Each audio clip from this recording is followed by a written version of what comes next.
Today we have a viewer question. Today we have a viewer question.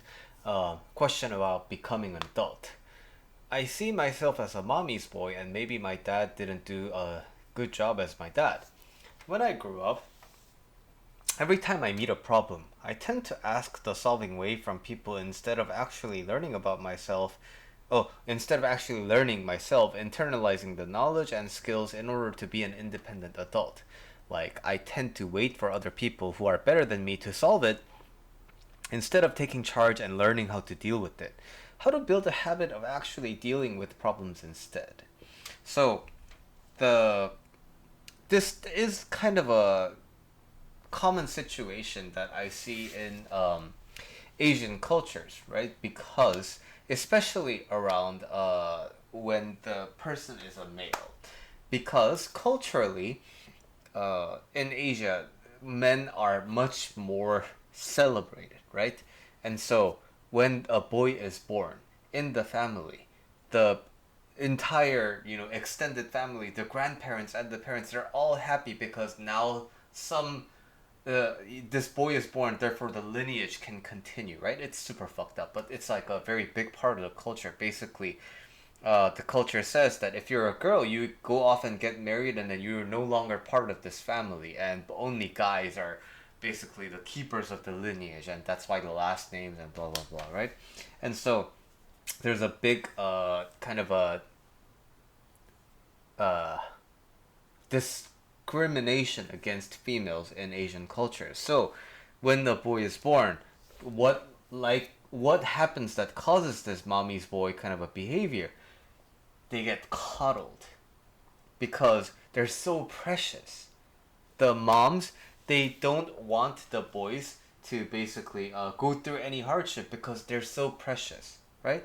And this also has to do with how moms are treated when they have a boy versus when they have a girl. When they have a daughter, right? Culturally, again, this is super fucked up, but you kind of feel guilty towards the extended family because you failed to provide the lineage passer. Again, very fucked up.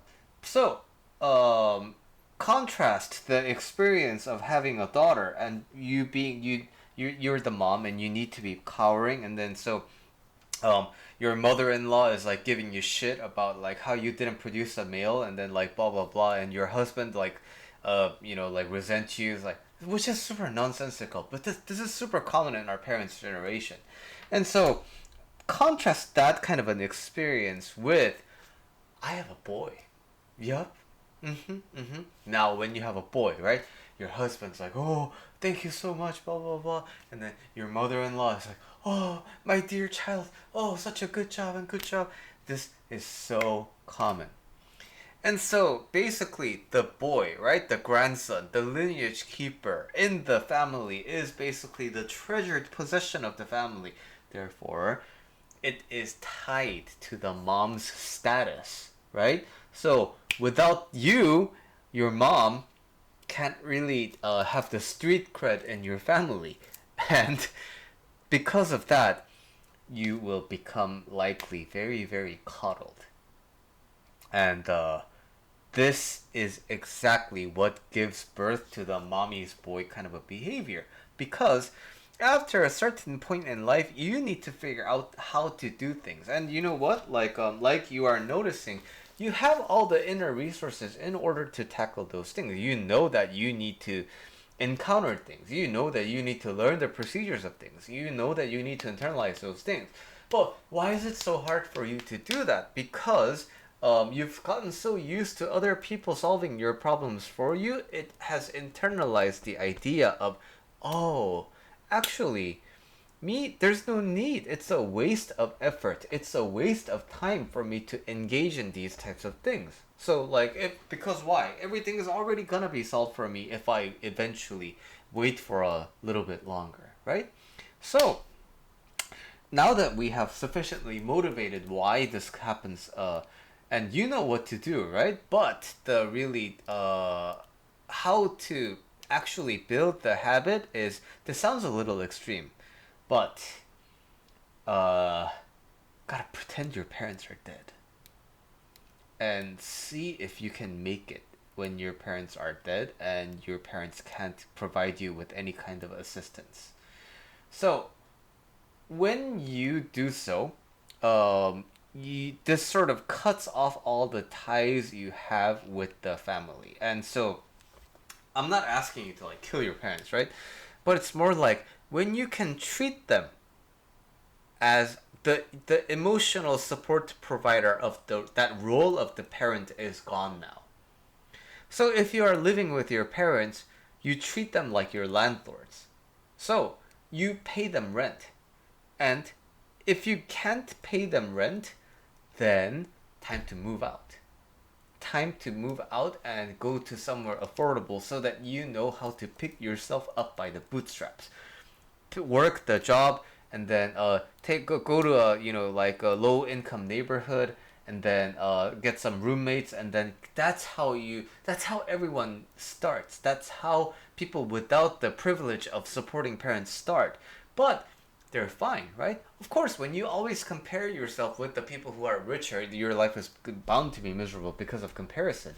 But people are fine. People are able to live even with the not living with your parents, not having the support of the parents.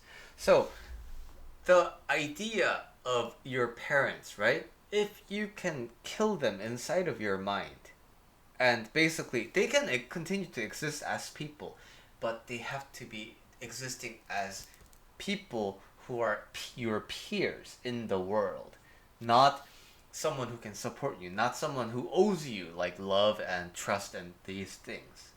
This sounds harsh, but this is exactly what you need to do. So, um, another avenue is like go overseas, right? So a lot of people who come overseas and become international students, they have a lot of self-sustenance because they can't rely on their parents, right? But even this varies to some degree because some international students still have the support from back home, so they get like a weekly allowance, so they have like money to spare, while other international students have to work like many part-time jobs just to get by in America or like wherever you study abroad, right? So even but the thing is, when it seems like at that time the comfy kids are doing better, but you will learn over time the comfy kids go through the exact same thing as you do. They don't know how to do anything in their life because everything has already always been taken care of.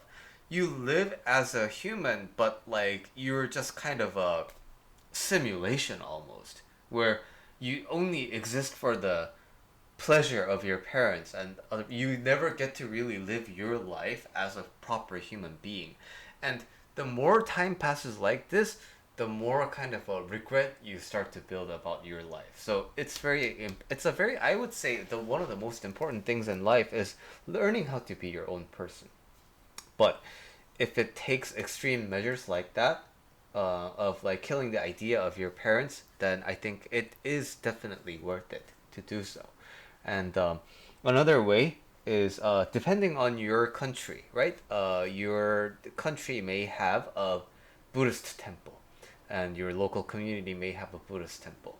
And Buddhist temples are always open to people experiencing the monastic life.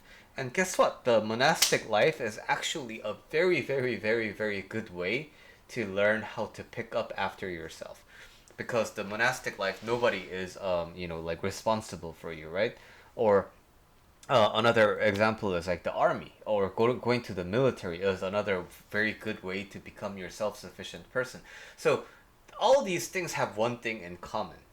You cut off the ties, the emotional ties that you have with your parents. And so you can love them, right? And you can do things for them, but you just stop expecting the interaction that you're used to of receiving from them, right? That is basically at the core of every internal growth that allows you to become an emotionally independent person.